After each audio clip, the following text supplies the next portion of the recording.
Hi friends, ഇന്ന് നമ്മൾ ഒരു പുതിയ വീഡിയോ ആയിട്ടാണ് വന്നിട്ടുള്ളത്.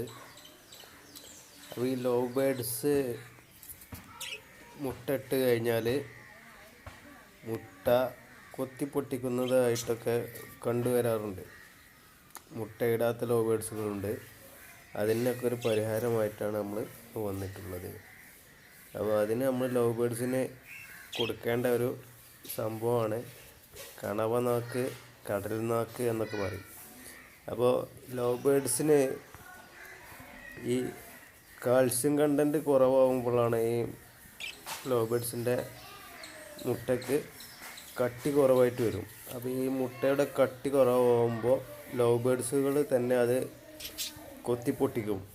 അത് വിരിയാൻ സാധ്യതയില്ലാത്ത മുട്ട ആയതുകൊണ്ട് കൊത്തിപ്പൊട്ടിക്കാൻ സാധ്യതയുണ്ട്. അപ്പോൾ ഈ കാൽസ്യം കണ്ടൻറ്റ് കുറവായതുകൊണ്ടാണ്. അപ്പോൾ നമ്മൾ ഈ കണവനാക്ക് അല്ലെങ്കിൽ കടൽനാക്ക് ഈ സാധനം നമ്മൾ ലവ് ബേഡ്സിൻ്റെ കൂട്ടിലിട്ട് കൊടുത്താൽ മതി. അവരത് അവരത് കൊത്തി തിന്നും. അങ്ങനെ ഈ കാൽസ്യത്തിൻ്റെ കണ്ടൻറ്റ് കൂടുതൽ ഈ കടൽനാക്കിലുണ്ട്.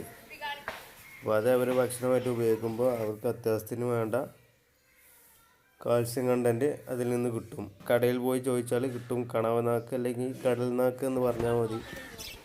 അപ്പോൾ കുറഞ്ഞ വിലയുള്ളൂ.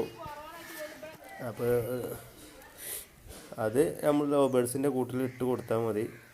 അപ്പോൾ അങ്ങനെയുള്ള മുട്ട കൊത്തിപ്പൊട്ടിക്കുന്ന പ്രശ്നങ്ങൾ, മുട്ടത്തോടിൻ്റെ കട്ടി കുറഞ്ഞ പ്രശ്നങ്ങൾ, മുട്ട ഇടാത്ത പ്രശ്നങ്ങളൊക്കെ അങ്ങനെ